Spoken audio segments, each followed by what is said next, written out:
ଭଡ଼ା ଦିଆଯାଇଥିବା ଟ୍ରାକ୍ଟରକୁ ରଙ୍ଗ ବଦଳାଇ ବ୍ୟବହାର କରିବାକୁ ନେଇ ଥାନାରେ ଅଭିଯୋଗ।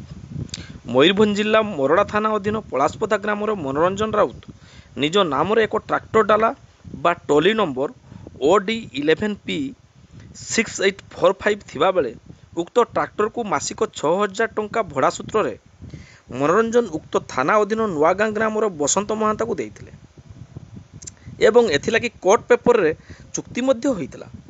ତେବେ ବସନ୍ତ କିଛି ମାସ ହେବ ବସନ୍ତ କୁଆଡ଼େ ଫେରାର ହୋଇଯାଇଥିବାର କହିଛନ୍ତି ମନୋରଞ୍ଜନ।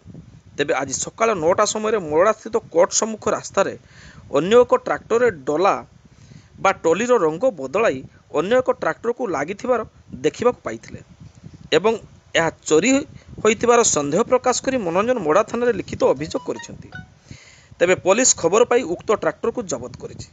ତେବେ ମନୋରଞ୍ଜନଙ୍କ ଅଜାଣତରେ ବେଆଇନ ଭାବେ ରଙ୍ଗ ବଦଳାଇ ଅନ୍ୟ ଜଣକର ଯୁବକ ଉକ୍ତ ଟ୍ରଲିକୁ ନିଜ ଟ୍ରାକ୍ଟରରେ ବ୍ୟବହାର କରିବା ଅନୁଚିତ ଏବଂ ଏହା ଆଇନ ଅନୁଯାୟୀ ଦଣ୍ଡ ଦିଆଯାଉ ବୋଲି କହିଛନ୍ତି ମନୋରଞ୍ଜନ।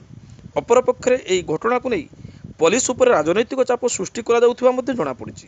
ତେବେ ଏ ନେଇ କ'ଣ କହୁଛନ୍ତି ମନୋରଞ୍ଜନ ଆସନ୍ତୁ ଶୁଣିବା ତାଙ୍କ ମୁହଁରୁ। ଆପଣଙ୍କ ନାମ ପରିଚୟ? ମୋ ନାଁ ହେଉଛି ମନୋରଞ୍ଜନ ରାଉତ। ମୁଁ ଆମ ଘର ହେଉଛି ମାଳିହତା ପଳାଶପଦା। ଏବଂ ଆଜି କ'ଣ ହେଇଛି ଘଟଣା ଯେ ଆଜି ଆପଣ ଥାନାରେ ଅଭିଯୋଗ କରିଛନ୍ତି? କେଉଁଥିପାଇଁ ଅଭିଯୋଗ କରିଛନ୍ତି? କ'ଣ ଘଟଣା? ମୁଁ ଗୋଟେ ମୋର ଟ୍ରାକ୍ଟର ଥିଲା ଜଣ୍ଡିୟର ଟ୍ରାକ୍ଟର, ତା'ର ଟଲିଟାକୁ ମୁଁ ଗୋଟେ ନୂଆ ଗାଁର ଲୋକକୁ ଭଡ଼ା ସୂତ୍ରରେ ଓକିଲର କୋର୍ଟ ପେପରରେ ସାଇନ୍ କରି ଲେଖା କରେଇକି ତାକୁ ଏଗ୍ରିମେଣ୍ଟ ହିସାବରେ ଦେଇଥିଲି ଲିଜ୍ ମାନେ ଭଡ଼ା ସୂତ୍ରରେ। ସିଏ କ'ଣ କରିଛି କ'ଣ ନାହିଁ ତାକୁ ଯୋଗାଯୋଗ ମୁଁ କରିପାରିଲି ନାହିଁ।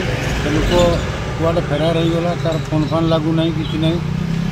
ତାପରେ ମୁଁ ଆଉ କିଛି ଜାଣିପାରିଲିନି। ମୁଁ ସେ ଲୋକକୁ ମନେ ମନେ ଖୋଜୁଛି କିନ୍ତୁ ପାଇଲି ନାହିଁ। ଆଜି ମୁଁ ଠିଆ ହେଇଥାଏ ମୁରୁଡ଼ା ଛକ ଉପରେ, ହଠାତ୍ କୋର୍ଟ ସାମ୍ନା ଦେଇକି ଗୋଟେ ଟ୍ରାକ୍ଟର ପୁରୁଣା ଟ୍ରାକ୍ଟରରେ ଗୋଟେ ମୋର ଡଲା ଭଳିଆ ନେଇକି ଯିବାର ଦେଖିଲି। ଦେଖିଲା ପରେ ମୁଁ ସନ୍ଦେହ କଲି ଡଲାଟାର କଲର୍ ଟିକେ ଚେଞ୍ଜ କରିଦିଆଯାଇଛି। ତେଣୁ ମୋତେ ଡାଉଟ୍ ଲାଗିଲା। ତେଣୁ ମୁଁ ଗାଡ଼ି ପଛରେ ପଛରେ ଯାଇକି ଗାଡ଼ିକୁ ଦେଖିଲି ଯେ ଠିଆ କରିକି ଯେ ଏଇ ଡଲାଟା ପ୍ରକୃତର ମୋର, ତା'ର ସବୁ ଷ୍ଟାଟିସ୍ ନମ୍ବର ମୋର ଡକୁମେଣ୍ଟସ୍ ନମ୍ବର ମିଳାଇଲା ପରେ ସବୁ ଜାଣିପାରିଲି ଯେ ଡଲାଟା ମୋର ବୋଲି। ତେଣୁ ମୁଁ ସାଙ୍ଗେ ସାଙ୍ଗେ OICଙ୍କୁ ଜଣାଇଲି। OIC ତାଙ୍କର ଷ୍ଟାଫ୍ ଲଗେଇକି ଏବେ ଗାଡ଼ି ଥାନାକୁ ଅଣାହେଇଛି। ତେଣୁ ଥାନାରେ ଗାଡ଼ିର ଡକୁମେଣ୍ଟସ୍ ଏବଂ ଅନୁଧ୍ୟାନ କରିକି ଡକୁମେଣ୍ଟ ତଦାରଖ କରିକି ମୋର ଡଲାଟିକୁ ମୋତେ ଫେରାଇ ଦେଲେ ମୁଁ ଚିରୋପକୃତ ହେବି। ଏବଂ ଯେଉଁ ଲୋକ ଏ ଟ୍ରାକ୍ଟର ଡଲା ଚୋରି କରିବା, ରଙ୍ଗ ବଦଳାଇବା, ଏ ହେଲା ଗୋଟେ ମନ୍ଦ ଉଦ୍ଦେଶ୍ୟ ବୋଲି ଜଣାଯାଉଛି, କ'ଣ କହିବେ? ଆଜ୍ଞା, ଏଇଟା ତ ପୁରା ମନ୍ଦ ଉଦ୍ଦେଶ୍ୟ। କାହିଁକିନା ସେ ଗାଡ଼ି ମାଲିକକୁ ନ ଜଣାଇ ରଙ୍ଗ ବଦଳାଇବା, ମାଲିକକୁ ନ ଜଣାଇ ରଙ୍ଗ ବଦଳାଇବା, ପୁଣି ଗାଡ଼ିର ନମ୍ବର ପ୍ଲେଟ୍ ନିଭେଇବା, ଗାଡ଼ିର ନମ୍ବର ପ୍ଲେଟ୍ ଲିଭେଇବା, ଗାଡ଼ିର ପର ଡାଲାକୁ ନେଇକି ଇଲିଗାଲ୍ କାମରେ ଲଗାଇବା, ଏଇଟା ଆଇନର ଧର୍ତ୍ତବ୍ୟ ଅପରାଧ। ତେଣୁ ଆଇନ ତା ବାଟରେ କ'ଣ କରାହେଉଛି ଦେଖିବାକୁ ବାକି ରହିଲା।